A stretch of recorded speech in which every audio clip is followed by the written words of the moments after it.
TV. Fauzi Salakana na mkalimani wa lugha alama Meni Harris. Kapiga karibu sana.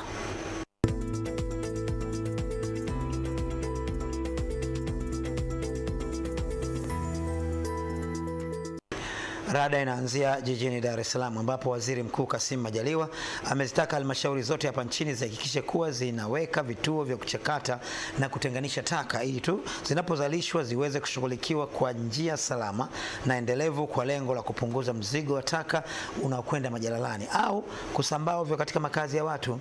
Asante sana Majab Shafi, tujuze undani wa taarifa hii. Mbali ya Waziri Mkuu Kassim Majaliwa kutaka uwekaji wa vituo vya kutenganisha taka, pia amezitaka mamlaka za serikali za mitaa zishirikiane na ofisi ya makamu wa rais muungano na mazingira kuandaa mipango ya kuwezesha jamii na vijana kushiriki biashara ya carbon, kutumia na kuendeleza teknolojia za nishati safi na miradi ya urejelezaji wa taka recycling. Waziri Mkuu ametoa maagizo hayo jijini Dar es Salaam alipozungumza na vijana katika jukwaa la vijana na mazingira lililofanyika katika ukumbi wa maktaba ya Chuo Kikuu cha Dar es Salaam, ikiwa ni sehemu ya maadhimisho ya siku ya mazingira duniani ambayo hufanyika Juni 5 kila mwaka, ambapo kitaifa yatafanyika jijini Dodoma. Ndugu vijana na wageni waalikwa, nafahamu kwamba jukwaa hili la vijana na mazingira lina malengo mahususi ikiwemo kuwaunganisha vijana kutoka sehemu mbalimbali nchini, kuweza kuwajengea uelewa kuhusu masuala ya mazingira na kuwawezesha kushiriki kamilifu katika kutoa mchango wenu wa uhifadhi wa mazingira. Akizungumzia kuhusu mikakati ya serikali ya kulinda mazingira, Waziri Mkuu amesema serikali ya awamu ya 6 imeendelea kuchukua hatua mbalimbali ikiwemo kuhamasisha matumizi ya nishati safi ya kupikia, ambapo zaidi ya taasisi 762 zimekwisha anza kutumia nishati mbadala. Naomba nitoe maelekezo kwa taasisi zifuatazo na kila mmoja atakayeguswa na maelekezo haya aweze kuyafanyia kazi. Moja, halmashauri zote nchini zihakikishe kwamba zinaweka vituo vya kuchakata na kutenganisha taka ili kuhakikisha kwamba taka zote zinazozalishwa zinashughulikiwa kwa njia salama na endelevu. Kwa upande wake, naibu waziri ofisi ya makamu wa rais muungano na mazingira Hamza Hamis amesema serikali kupitia ofisi ya makamu wa rais muungano na mazingira imeweka jitihada kubwa za utunzaji wa mazingira, ambapo imetekeleza kila halmashauri kupanda miti isiyopungua milioni 1.5 kila mwaka. Serikali kupitia ofisi ya makamu wa rais imeweka jitihada nyingi katika masuala ya uhifadhi na usimamizi wa mazingira ili kwa pamoja kuanzisha kampeni ya upandaji miti ambapo imeelekezwa nchi nzima kwa kila halmashauri. Rada sasa inatua jijini Dodoma. Bunge limepitisha bajeti ya Wizara ya Afya iliyoomba shilingi trilioni 1.6 kwa ajili ya kutekeleza vipaumbele 10 vyenye lengo la kuendelea na kuboresha upatikanaji wa huduma za afya hapa nchini ikiwemo kuanzisha viwanda vya dawa. Asante Nelson Katunzi, tujuze zaidi undani wa taarifa hii kutoka Dodoma. Ni katika siku ya pili ya mjadala wa bajeti ya Wizara ya Afya bungeni ambapo akihitimisha hoja yake Waziri wa Afya Jenista Mhagama amesema bajeti hiyo inakwenda kujibu hoja za wabunge walizotoa kuhusu wizara hiyo kupitia vipaumbele vyake. Amesema hadi sasa serikali imeanza utaratibu wa kulipa madeni ya bohari kuu ya dawa MSD ili kuiwezesha kuongeza ufanisi katika dawa na vifaa tiba. Toka MSD hii imeanza, ni kwa mara ya kwanza mwaka jana wamepewa bilioni 100. Na ninaposimama hapa leo naomba niwaambie fedha hiyo whether ni deni ama mtaji wameshaongezewa bilioni 50 na mpaka sasa wana bilioni 150 ukiacha mbali juhudi zao wanazozifanya za kuwekeza ndani.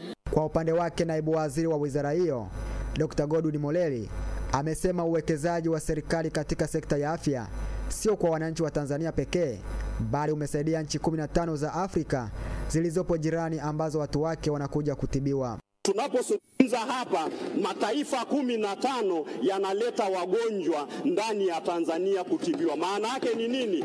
Uwekezaji wa Dr. Samia kwenye sekta ya afya haujagusa tu sekta ya afya ndani ya Tanzania, lakini kwenye hili jambo la uzalishaji wa dawa kwenye taifa letu ili nchi yetu iweze kuwa na mambo ya usalama wa afya, ninawashauri, Algeria wameweka milango wazi kwa Tanzania, nendeni mkafanye majadiliano na taifa la Algeria. Hizi P2 kwa sababu zinatumika ovyo bila elimu, Mheshimiwa Jenista, naomba mtoe elimu ya wazi kabisa.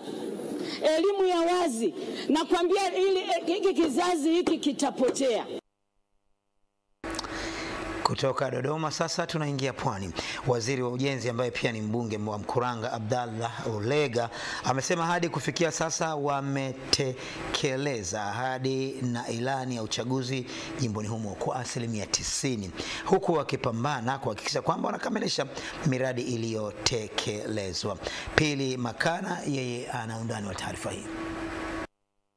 Licha ya wilaya ya Mkuranga kukabiliwa na ubovu wa barabara ambayo tayari serikali imeahidi kuitengeneza, changamoto kama za upatikanaji wa elimu bora, maji na huduma za afya zimeendelea kupatiwa suluhisho na serikali. Hayo yanabainishwa na mbunge wa jimbo la Mkuranga Abdallah Ulega, ambapo amesema hadi kufikia sasa tayari wamekamilisha 90% ya ahadi walizotoa mwaka 2020, ikiwemo ujenzi wa madarasa ya shule shikizi. Ulega ambaye pia ni waziri wa ujenzi anasema hayo wakati wa hafla ya kukabidhi pikipiki 30 kwa viongozi wa dini ya Kiislamu na Kikristo zitakazosaidia kurahisisha kutoa huduma za kiimani katika shule pamoja na jamii, ambapo pia ametoa kadi za bima 700 kwa wazee zitakazobeba walengwa 4. Tuliahidi kuboresha shule elimu. Tumefanya kazi hiyo. Sekondari tulizozijenga ndani ya hii miaka 5, tunamshukuru sana Mheshimiwa Rais. Tumeanzisha chuo cha ufundi, ilikuwa ni ahadi yetu. Tuna shule ya amali ya sekondari ya zaidi ya bilioni 6. Baada ya kugawa vifaa hivyo ikiwemo majiko ya gesi 70 kwa zahanati na vituo vya afya vya serikali na binafsi, baadhi ya wazee na viongozi wa dini ambao wamenufaika wakawa na mtazamo huu. Hapa kwetu kuna dirisha tu la wazee, lakini ile neno lile mpishe mzee kwanza, lakini hakuna dirisha la wazee. Kipekee nami nimenufaika katika ugawaji huu wa vyombo vya usafiri ambao Mheshimiwa mbunge Mheshimiwa Abdallah Ulega amefanikisha zoezi hili. Ni hivyo hivyo, unajua Baraza la Uislamu Tanzania limewekwa kichamungu zaidi. Ni baraza ambalo mara nyingi huwa unajitolea. Kwa hiyo kama sisi mashehe saa nyingine unajitolea tu kwamba unafika hapa unamwomba huyu, unamwomba yule, unafanya hivi, ili mradi tu tunafikia, lakini hatufikia 50% hata 50%. Tukiangazia tena Dodoma, Mahakama Kuu Kanda ya Dodoma imeanza kusikiliza kesi ya rufaa ya hukumu iliyotolewa Septemba 30 mwaka jana inayowahusu vijana 4 waliohukumiwa kifungo cha maisha baada ya kukutwa na hatia ya kumbaka kwa kundi binti wa Yombo Dovya. Sharifa Mdeme ameandaa taarifa, inasomwa hapa na Rajab Chwaya.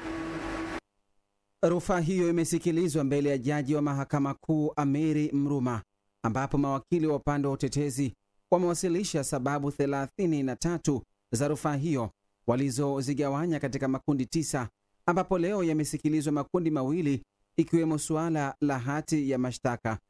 Rufaa hiyo ilianza kusikilizwa saa 4 asubuhi na kuahirishwa saa 9 alasiri kutokana na makundi hayo mawili kuchukua muda mrefu hadi muda wa mahakama ulipokwisha, ambapo rufaa hiyo itasikilizwa tena Juni 9 mwaka huu, ambapo baada ya kuwa wameshahukumiwa kwenye kesi ya msingi tulikata rufaa, ambayo rufaa yetu ile tulikata ikiwa na sababu 33, lakini kwa leo wakati tumeanza kusikiliza tulizikategorize zile sababu zikawa ziko katika mafungu 9, ambapo baada ya hadi kufikia saa 9 kamili basi pande zote kwa upande wetu tulikuwa tumeshachoka. Sini ya Wasonga kabidi ya muadress jaji kumuomba ili kesi hii iahirishwe mpaka tarehe nyingine. Kesi ya binti wa Yombo Dovya namba 23476 ya mwaka 2024 maarufu kesi ya Nyundo na wenzake ilianza kusikilizwa Septemba 19 katika mahakama ya hakimu mkazi mkoa wa Dodoma na kuhitimishwa kwa kutoa hukumu ya kifungo cha maisha Septemba 30 kwa watuhumiwa 4. Waliohukumiwa walikuwa ni askari wa Jeshi la Ulinzi la Wananchi wa Tanzania JWTZ MT 140105 Clinton Damas maarufu Nyundo, askari magereza C1693 Pregod Mushi na Nixon Jackson maarufu kama Machuche na Amin Lema anayejulikana pia kwa jina la Kindamba. Baada ya kutoka Dodoma, sasa tunarejea Dar es Salaam. Wananchi wanataraji kunufaika na mnyororo wa thamani kupitia fursa mbalimbali za ajira, hasa kwa vijana, wakati huu ambapo taifa linajiandaa kwa maonyesho ya kimataifa ya biashara maarufu kama maonyesho Sabasaba yatakayofanyika kwa mara ya kwanza kwa njia ya kidijitali. Glory Nkini amepewa dhamana na Rada tujuze zaidi. Serikali kupitia mashirika yake ya Posta na Mamlaka ya Maendeleo ya Biashara Tanzania TANI Trade imeahidi kuendelea kuwekeza katika mifumo itakayowawezesha Watanzania kupata ajira na kushiriki kikamilifu kwenye uchumi wa kidigitali. Akizungumza jijini Dar es Salaam, Posta Master Mkuu Makrais Mbodo amesema kuwa kwa kushirikiana na TANI Trade, shirika la Posta litahakikisha usafirishaji rahisi wa mizigo na bidhaa utakaoendeshwa na vijana wa Kitanzania, hatua itakayowainua kiuchumi na kuwa sehemu ya mabadiliko ya teknolojia ya nchi. Katika mlolongo huo kuna mahali wananchi wa kawaida wataguswa. Taasisi ya Posta ni taasisi ya wananchi, na kwa sababu ni taasisi ya wananchi, kuna mahali tunawashirikisha wananchi ili tushirikiane kwa pamoja kuijenga nchi yetu. Kwa upande wake, mkurugenzi wa TANI Trade Latifa Hamisi amesema kuwa maonyesho haya ya kisasa yatatumia teknolojia kuhakikisha washiriki wa ndani na wa kimataifa wanapata taarifa kwa urahisi, huduma kwa ufanisi na fursa za biashara kwa wigo mpana. Tumeshuhudia miaka ya nyuma kuna mikokoteni ambako kwa ukuaji wa maonyesho yetu na viwango vyake, mikokoteni imekuwa haipendezi tena kuwepo kwenye maonyesho ya biashara kimataifa kama yale. Miaka inakwenda inabadilika, na ukiangalia msukumo wa serikali hasa awamu ya 6 imewekeza pesa nyingi sana kwenye upande wa dijitali. Ukiangalia bajeti iliyowekwa kwenye mkongo wa taifa na sehemu zingine, utakuja kugundua kwamba tuna chaguo moja tu. We have only one option, kwenda kwenye dijitali. Maonyesho ya kimataifa ya biashara maarufu kama maonyesho ya Sabasaba yanatarajiwa kuanza Juni 28 mpaka Julai 13, ambapo yatakuwa chachu ya mageuzi kwenye sekta ya biashara, ubunifu na ajira, yakiwa na malengo mahususi ya kuinua uchumi wa taifa kupitia ushiriki wa vijana na matumizi ya teknolojia za kisasa. Kwingineko, Mwenge wa Uhuru umezindua mradi wa nishati safi katika soko la samaki Feri, kata ya Kivukoni, halmashauri ya jiji la Dar es Salaam, wenye thamani ya shilingi milioni 216, huku ukitaraji kunufaisha wakanga samaki 48. Rada imempa kibali Nura Mohamed kuja na undani wa taarifa ya Juma Mohamed.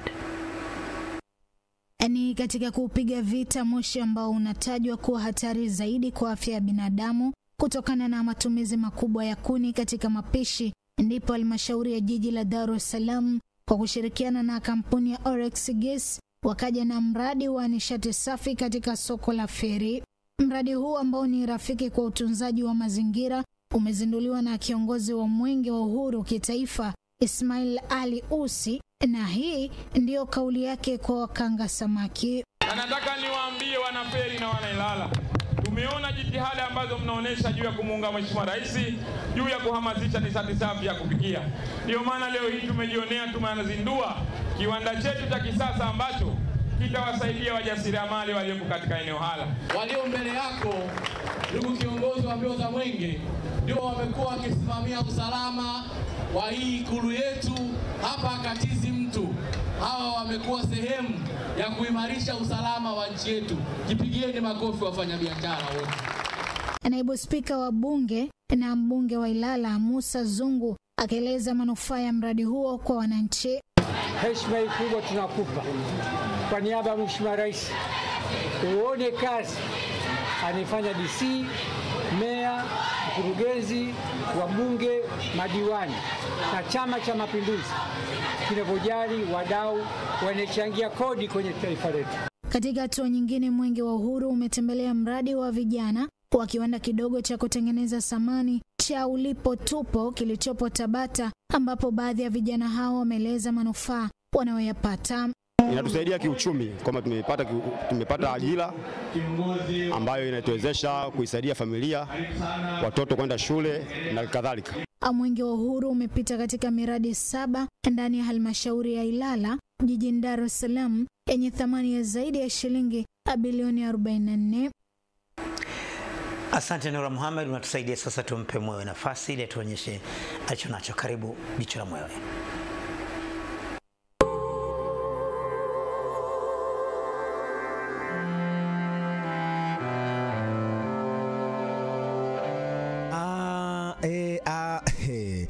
Pamoja na Mwewe kuwapigia kelele baadhi ya watendaji ndani ya jiji la Dar es Salaam, lakini sema kweli jiji hili zuri si unaliona? Mwewe kama anataka kushuka, anataka kupaa, anataka kushuka. Ila sasa barabara za mwendokasi nazo imekuwa changamoto sana, pamoja na mwenye mkoa wake kufika Kimara kwenye mradi, lakini bado changamoto ni kubwa, sio mchana wala usiku, foleni ya kutosha. Lakini pamoja na barabara kuchelewa, Mwewe leo hii jicho lake linatazama gari mojawapo linalotengenezewa barabara hizi. Kama unavyoliona gari lenyewe jamani, tazama mbele pale, mlango wa kuingilia, unaona kile kinachopepea? Yaani kiufupi gari hili linahitaji msaada ili kutoa msaada wa usafiri kwa raia. Mwewe anatoa rai kwenu wahusika wa magari haya, hebu muyatazame vema ili kuyalinda na kuendelea kuharibika, kwani raia wanayahitaji sana magari haya, au sio? Kwa leo Mwewe hana mengi, ameonyesha tu, mengine anaachia wataalam, na yeye pia anawakumbusha tu, msisahau ulipo yupo, ipo siku atakuumbua wewe. Yeye sasa huyo